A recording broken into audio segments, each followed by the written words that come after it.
Swita Putri Mayayus akan menjelaskan tentang peran sistem informasi akuntansi dalam mengotomisasi perhitungan gaji, pencatatan data karyawan, pengelolaan tunjangan, dan pembuatan laporan keuangan terkait biaya tenaga kerja. Jadi, sistem informasi akuntansi memiliki peran kunci dalam mengotomatisasi proses-proses tersebut. Pertama, dalam perhitungan gaji. Sistem informasi akuntansi dapat memproses data gaji karyawan berdasarkan parameter yang telah ditentukan, termasuk potongan dan tunjangan. Kedua, dalam pencatatan data karyawan, SIA dapat menyimpan informasi detail tentang setiap karyawan, termasuk data pribadi, riwayat pekerjaan, dan status kontrak.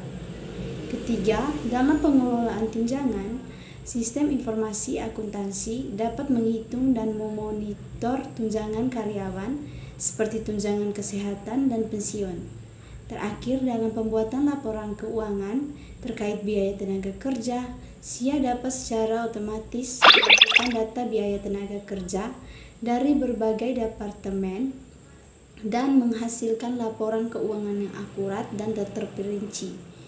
Dengan demikian, sistem informasi akuntansi membantu meningkatkan efisiensi dan akurasi dalam pengelolaan sumber daya manusia dan pelaporan keuangan terkait biaya tenaga kerja. Terima kasih. Selamat siang teman-teman. Baik, saya akan menjelaskan konsep penggajian. Penggajian adalah proses memberikan bayaran kepada karyawan sebagai imbalan atas pekerjaan yang telah mereka lakukan. Proses ini melibatkan berbagai aspek, termasuk perhitungan gaji, pemotongan pajak, serta pencairan pembayaran kepada karyawan. Saya akan menjelaskan langkah-langkah dalam proses penggajian ini. Yang pertama itu pendataan karyawan. Langkah pertama, memiliki data karyawan yang lengkap dan akurat tentang karyawan tersebut, termasuk informasi pribadi, status pekerjaan, dan informasi perpajakannya. Yang kedua itu perhitungan gaji. Setelah mendapatkan data dari karyawan, langkah berikutnya adalah menghitung gaji karyawan, melibatkan beberapa faktor. Yang pertama itu gaji pokok, jumlah uang yang dijanjikan kepada karyawan untuk pekerjaan yang dilakukan. Yang kedua itu tunjangan, bonus atau tambahan lainnya seperti tunjangan makan, transportasi, atau kesehatan. Yang ketiga itu potongan, pemotongan gaji seperti pengambilan pajak penghasilan, kontribusi ke program pensiun, atau asuransi kesehatan. Yang ketiga itu pemotongan pajak. Setelah perhitungan gaji, pajak penghasilan harus dipotong sesuai dengan peraturan yang berlaku. Ini termasuk pajak penghasilan karyawan serta kontribusi perusahaan seperti PPh 21 atau pajak penghasilan pasal 21. Yang keempat itu penyusunan slip gaji. Setelah perhitungan selesai dan pemotongan pajak dilakukan, slip gaji harus disusun untuk setiap karyawan. Slip gaji ini memuat rincian gaji, potongan, dan informasi yang relevan. Yang kelima itu pencairan pembayaran. Setelah slip gaji disusun, pembayaran gaji bisa dilakukan. Ini bisa dilakukan melalui transfer di bank, cek, atau metode pembayaran lainnya yang telah disepakati bersama karyawan tersebut. Yang keenam itu pelaporan pajak. Setelah pembayaran gaji dilakukan, perusahaan harus melaporkan pembayaran pajak kepada otoritas pajak yang berwenang. Hal ini mencakup pelaporan PPh dan pelaporan lainnya yang diperlukan. Yang ketujuh itu arsip data. Langkah terakhir ini adalah menjaga catatan dan arsip yang akurat tentang penggajian ini. Ini penting untuk keperluan audit dan perlaporan serta referensi di masa mendatang. Kesimpulannya, proses penggajian melibatkan serangkaian langkah-langkah yang harus diikuti dengan teliti dan akurat.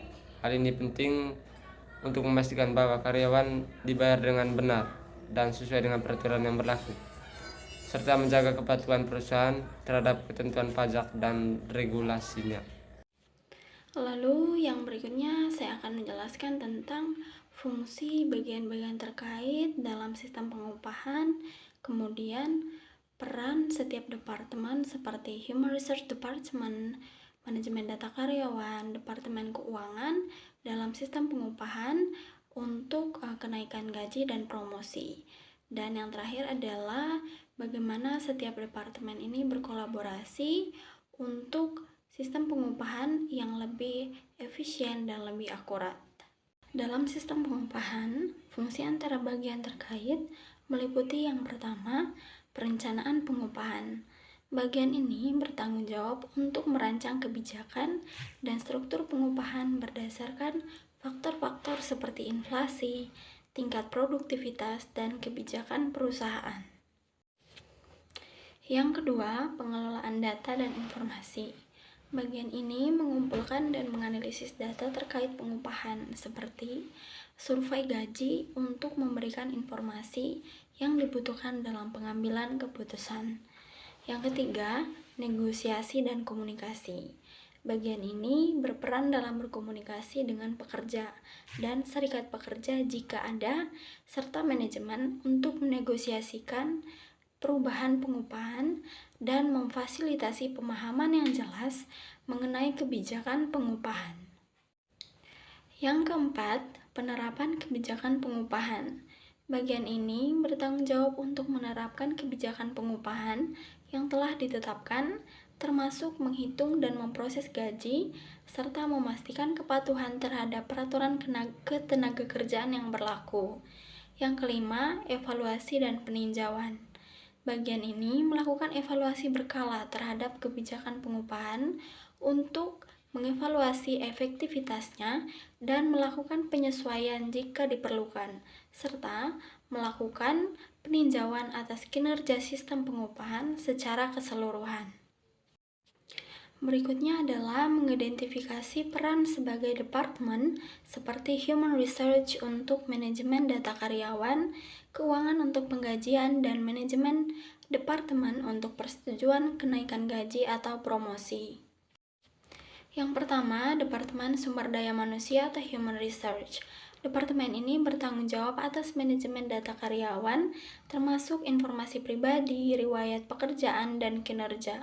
Mereka juga mengelola program pengembangan karyawan dan memberikan saran kepada manajemen tentang kenaikan gaji dan promosi. Yang kedua, Departemen Keuangan. Departemen ini bertanggung jawab atas penggajian termasuk perhitungan gaji, pemotongan pajak, dan distribusi pembayaran kepada karyawan.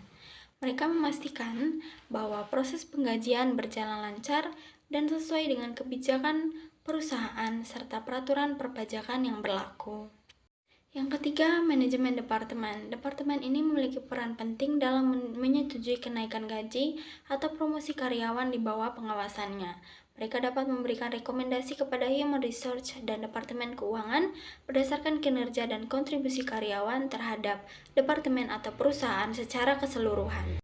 Yang berikut adalah kolaborasi antar departemen. Kolaborasi antara departemen seperti Human Research, Keuangan, dan Manajemen Departemen penting dalam menjalankan siklus pengupahan dengan efisien dan akurat. Dengan beberapa alasan berikut. Yang pertama adalah integrasi data. Human Research menyediakan data karyawan kepada Departemen Keuangan untuk penggajian, sementara Departemen Keuangan memastikan bahwa informasi keuangan yang relevan disediakan untuk Human Research dalam mengevaluasi kebijakan pengupahan. Kolaborasi ini memastikan integritas data dan pengelolaan yang tepat. Baik, sekian penjelasan dari saya dan teman-teman saya. Semoga bermanfaat. Terima kasih.